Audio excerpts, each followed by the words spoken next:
Hey guys, Jocelyn here with Fantasia Elegance. I've got another wire wrapped jewelry tutorial for you. Today we're going to be making these very cute kind of Celtic motif dangle earrings out of just one kind of wire, super easy to make and very cute as you can see. You're just going to need a few tools, your standard round nose pliers, chain nose pliers, and flush cutters. You may also find it helpful to have a jeweler's hammer and bench block. That is not required, but helpful. And as far as wire goes, I'm going to be using 20 gauge dead soft wire. I will be using silver filled from Rio Grande, but you can use whatever you like as long as it's dead soft 20 gauge. Of course, if you want to make these earrings a little bit bigger or smaller, you can very easily scale them up or down by increasing or decreasing the diameter of wire you use. You will need to just tweak the lengths of wire you use accordingly. But I will be showing you how to make these earrings here, which are, let me pull out my ruler, just about 1.5 inches long. So that's kind of the scale there for you. Now, as far as lengths of wire go that we're going to cut, you are going to want one piece that is 4 inches. If I can find my edge here. One piece that is 4 inches long. So let me go ahead and cut that. And for those of you in the metric system, that is just a little over 10, maybe 10.2 centimeters. And then we're also going to want a piece that is 4.5 inches. So 4.5 inches, which will be 11.5 centimeters for you guys. Alright, so to start out, what we're actually going to do is make a kind of elongated figure 8. That's going to be the first piece we make. And you're going to want to use your shorter piece of wire for that one. So let me make sure I get the right piece. I'm going to go with the shorter one. We're just going to start by making a U-shaped bend with our round nose pliers. And you want this to be in the middle, so make sure that your two ends meet up there. And then I'm just going to start shaping this into that elongated figure 8 that we saw. And just for reference, so you kind of know where to start bending your wires, let me show you how tall that figure 8 is. It's just about 1/2 inch. And 1.4 centimeters. Just so you got some scale with what I'm working with. And as always, I forgot to say this earlier, I do have in the description section below a list of the tools and materials I use, as well as where I get those. That's always a frequently asked question. And also, I always like to recommend that when you're first making a design, you start out using a little bit more wire than what I say. I give the minimum amounts for people who want to, really save money and not waste any wire. This is the minimum amount you need to make the exact size of earring that I'm making. But I would certainly recommend starting out with, at least like another inch over what I say, so that you don't run out of wire halfway through and have to, totally adjust how big you've made it, because that can be super frustrating.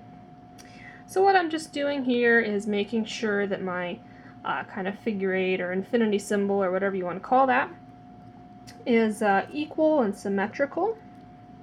And you do want to have anywhere from 1/2 to 3/4 of an inch tails left over to make the little loop at the top, which of course we're going to use to attach both of these shapes on top of each other to our ear wire.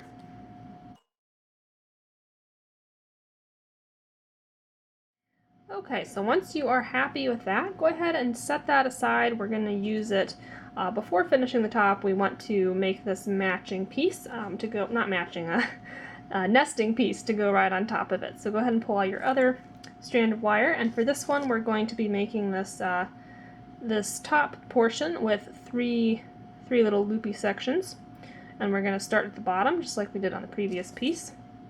So I'm going to once again bend that and make sure that I've got it centered on the middle of the wire.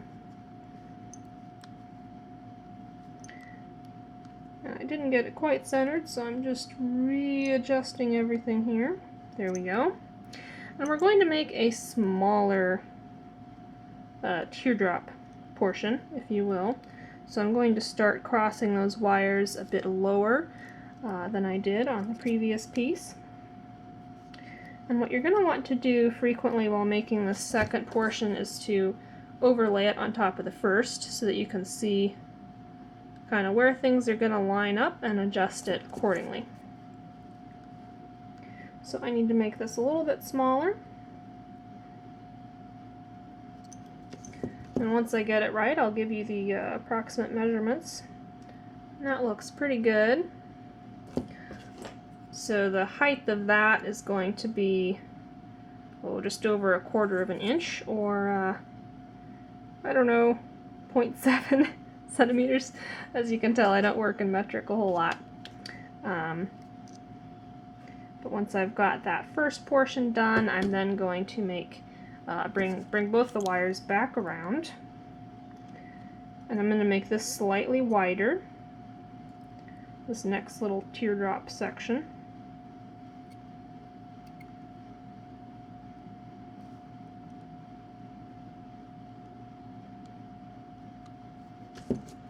And let me once again overlay that, if I can reach it, just to kind of gauge how we're doing here. That is actually pretty much spot on, so that makes me happy. Usually it takes longer than that to get it perfect. There we go, and at this point your piece should be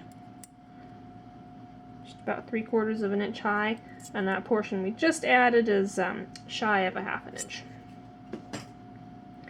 Alright, and we're going to keep rolling here. We're going to make our last little portion.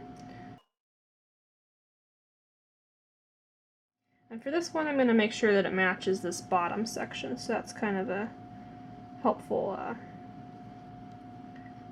guide as you're making this, so that it's all nice and symmetrical.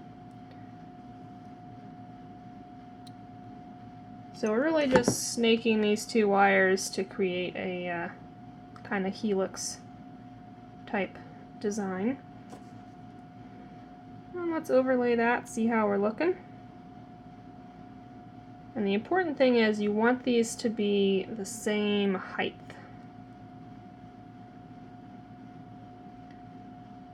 Which I think the top one is a little bit taller, so let me tweak that down just a tad.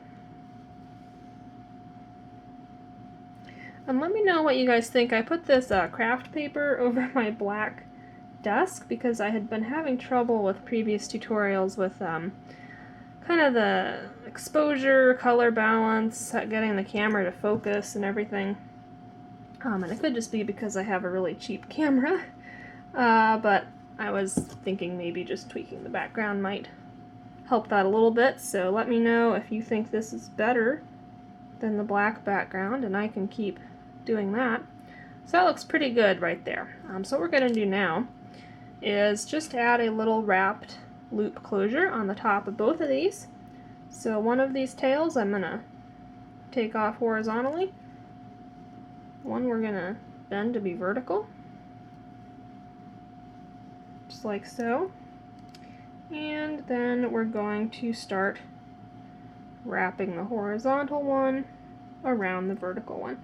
And you just want to be careful here that you don't lose your shape. You see how that portion got flattened out a little bit? I'm just going to kind of pull it back out and make sure that I don't lose my shape as I am wrapping this.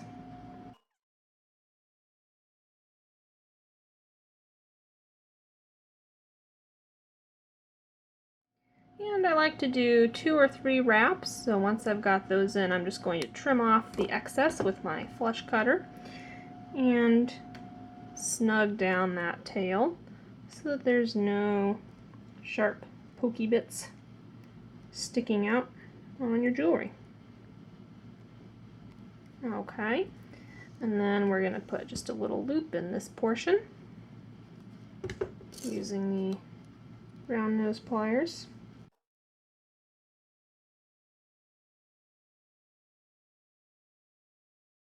And if you're worried about security, having this pop open or whatever, you could go ahead and wrap a little bit of that tail as well. I don't really find that it's an issue, so I just do it like this. So we're going to do the exact same thing on this other piece, just adding a little wrapped loop top portion. Alright, so once we have added that wrapped loop on top of both of them, just want to make sure that they do still match up perfectly, which they do, so that is fantastic. If you're going to make a pair of earrings, you're going to want to go ahead and do the exact same thing on another set of these. And then you can just go ahead and pull out your favorite kind of ear wires that you want to use. On these guys, I did use a wrapped French hook. I do have a tutorial showing you how to make some different kind of ear wires yourself if you're interested in that. You can click the little icon up here to open that up. And there is another option you could do aside from just having them hang together as earrings like this. One thing I've thought of recently is that you could actually do one wrapped loop on each end and kind of attach these by wrapping here and here and here and here with a smaller gauge wire, maybe 24 or 26, to kind of attach these. And then you have kind of this cool link component that you could use. You could put little beads between them and have a bracelet or necklace. That would be kind of cool. But for this tutorial, I'm just showing you how to make the earrings. So I do like to pull out my bench block and hammer these up a little bit just to give them more strength. You certainly don't have to do that. I at least want to do this little open ring I made so that that doesn't pop open as easily. So I'm going to go ahead and do that real quick.